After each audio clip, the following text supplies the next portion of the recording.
He was one of the most famous generals in history, and he ended up torn apart inside a barrel filled with nails. Marcus Atilius Regulus was a war champion, the Cristiano Ronaldo of the Roman Empire. He won it all: impossible battles, successful invasions, the recognition of the entire Senate. At his peak, he was compared to the great mythical heroes. He had the respect of Rome, the fear of his enemies, and the loyalty of an entire army that would have died for him without hesitation. He led Rome's most ambitious invasion of Africa. He captured cities, destroyed defenses, and crushed the Carthaginians on their own land. In 256 BC, Rome hailed him as the savior of the Republic. He was unstoppable, until one single day changed everything. Carthage hired a Spartan mercenary named Xanthus, a man who didn't fight for patriotism, only for gold. And in the Battle of Tunis, in 255 BC, Regulus was defeated. His army was crushed, thousands of Romans were captured or executed, and he was taken prisoner. That was the beginning of his end. Carthage didn't kill him, at least not at first. They locked him up. Torture? Isolation? We don't know. All we know is that he spent 5 years in prison. And then they offered him a deal. He would return to Rome, free, unchained, under one condition. He had to convince the Senate to surrender. That was it. If he succeeded, he could stay in Rome. If he failed, he had to return to Carthage. No contract, no witnesses, just his word. And he gave it. Here comes the twist. Regulus returns to Rome and doesn't say a single word about surrender. He tells them Carthage is weak, to keep fighting, that Rome is winning, but they must not sign anything. Carthage had let him go expecting peace, but he came back with more war. And when he finishes his speech, he announces that he will return. Yes, voluntarily, because he gave his word. The Senate tries to stop him. They beg him, offer a prisoner exchange. He says no, that trading strong soldiers to save a sick old man is a mistake. And he leaves. He walks toward death, knowing exactly what awaits him. What they did to him can't be called an execution. It was something else, a method carefully designed to destroy him slowly, without honor, without mercy, a punishment so cruel that many chronicles erased it out of sheer horror. First, they weakened him, left him without food for weeks, deprived him of sleep, drained him until he couldn't even stand. Then, the real punishment began. They cut off his eyelids, so the desert sun burned his eyes until he went blind. Then, they shoved him inside a wooden barrel lined with nails on the inside. Long, sharp, rusted nails. They forced him in. Every inch he moved, every breath he took, tore his skin apart. It wasn't just pain, it was slow torture. Once inside, they nailed the lid shut and rolled the barrel down a steep hill. With every spin, the nails drove deeper into his flesh. Bones shattered, organs punctured, blood everywhere. And at the bottom, the sea, they threw the barrel into the water. If he wasn't already dead, he drowned inside, trapped, crushed from within, unable to move. And you know what the craziest part is? He chose it, all of it, to keep his word. If you've made it this far and found this story as absurd as it is brutal, subscribe to the channel, hit the like button, and tell me in the comments, would you have gone back or would you have escaped? But this story doesn't end here. Because the barrel wasn't invented for him. There were more victims, more punishments, and one of them, years later, even became comedic. Yes, a barrel made for laughter. That still hurt. Years after the brutal death of Regulus, the barrel returned. But this time, not as an execution tool, but as public punishment. It wasn't lethal, but it was humiliating, painful, and meant to make everyone laugh at you. Welcome to the Drunkard's Cloak. England, 1551.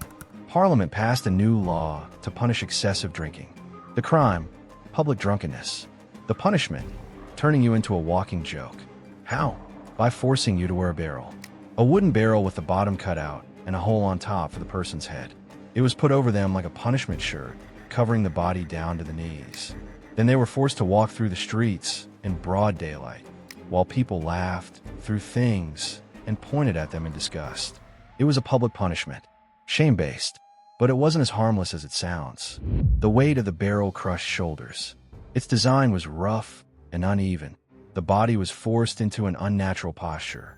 Records mention dislocations, men collapsing, neck and back injuries after hours wearing that ridiculous cloak. And if you tried to take it off, they extended your punishment.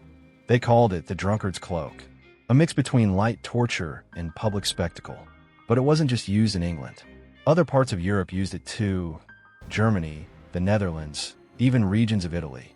Sometimes for public drunkenness, sometimes for minor offenses, like insulting a noble or misbehaving during Mass. The most curious part, most of these punishments were used on men.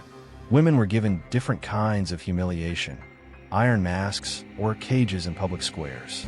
And even today, the barrel of shame shows up in modern protests, in social movements, in political satire, sometimes literal, sometimes metaphorical, but it all comes from the same origin, publicly ridiculing someone until they break from within. Now think about this. What do a Roman general who chose death for honor and a drunk Englishman who had 1 pint too many in a tavern have in common? A barrel, 2 destinies, 2 eras, 2 forms of punishment, one deadly, one humiliating, but both designed with the same purpose: control through pain or shame. And don't go just yet, because there's a modern version of the barrel punishment, and you've probably seen it without even realizing it. And it's coming now. In the 21st century, the barrel hasn't disappeared. It has evolved. No more nails, no more death, but it still serves the same purpose: humiliation. Have you ever seen someone on the street dressed in a barrel, wearing a sign that says, "I cheated on my partner," or "I stole from work"? That's not just a viral joke. That's the same punishment they used centuries ago in a different wrapping. And now it's voluntary. Well, sort of. In countries like China, Mexico, and the United States, there are companies, schools, and families that still use public punishments to correct behavior. They're called exemplary punishments. Some force underperforming employees to walk through the streets in ridiculous costumes. Others publicly display their mistakes on signs. And in some cases, yes, the barrel comes back, not as physical torture, but as complete humiliation. And very often, it's filmed, uploaded to social media, and shared thousands of times. Shame is now global. And it's not just regular people.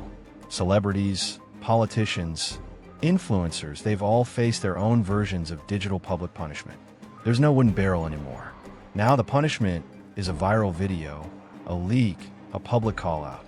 The mechanics are the same. People laugh. The punished lowers their head, and no one forgets. There's no hill on the internet, but the barrel still rolls. And if you think this is something new, you're wrong. There's another ancient punishment, just as symbolic and even more terrifying, used to control without killing. And I'll tell you about it now. It was called a mask of shame, and although it didn't kill, it could slowly destroy the mind of the person who wore it. It was used mainly in medieval Europe. The punishment was simple: a metal mask, heavy, rusty, deformed, with grotesque features. Open mouths, long tongues, pig snouts, donkey ears, demon fangs depending on the crime committed. Talk too much, you got a long tongue. Accused of gossiping, twisted mouth. Adulterer, beast face. Drunk, pig face. They placed it on your head, locked it in place, and left you like that for hours. Sometimes days. You couldn't talk. You couldn't eat. You could only walk through the streets, showing your sin to the world. People spat on you, hit you, laughed at you. But the worst part wasn't the laughter. It was the silence, the loneliness, the weight. The mask could cause injuries, infections, even partial suffocation. But its purpose wasn't to kill you. It was to mark you, so everyone would see you, so everyone would remember, so you would never forget. It was the medieval version of public shaming culture. The same principle that today turns someone into a meme, a national joke, a viral headline. And just like the barrel, the mask has returned. We've modernized it. Today it's not made of iron. Today it's called cancellation. It was the medieval version of public shaming culture. Back to Regulus, the most incredible part wasn't how he died. It was why he chose to die that way. He wasn't forced. He didn't run. He didn't beg for mercy. He crossed that border knowing they would torture him until his body broke, because he had given his word. And you? Would you do the same? The case of Regulus leaves us with a hard question. Who is braver? The one who fights to survive, or the one who accepts death for a principle? In a world where almost everything is negotiable, where truth bends, where promises break daily without consequence. He did the opposite. He had the chance to stay. He could have lived. He could have made up an excuse, said he was forced, claimed he had no choice, and no one would have blamed him. But he didn't. He chose to keep his word. He chose the punishment. He chose the end. What they did to him was brutal, yes. Unjust too. But the most striking part is that it was all a result of his own decision. Not because of betrayal, not because of cowardice, but because of honor, a value that today seems to be going extinct. And that's the most unsettling part. Because his death wasn't just physical torture, it was a reminder of something uncomfortable. Sometimes the price of doing what's right is losing everything. And yet, he did it. The story of Regulus isn't famous. There are no statues of him, no movies, but his legacy has survived for over 2,000 years. And that, in silence, speaks louder than 1,000 speeches. So if this video made you think, if it impacted you, or if you simply enjoy real, dark, raw stories that aren't told in the usual books, subscribe to the channel, like the video, and leave a comment with your thoughts. Your support helps this community grow, and together, we can turn knowledge, mystery, and history into something much greater. See you in the next video. And remember, what isn't told gets forgotten.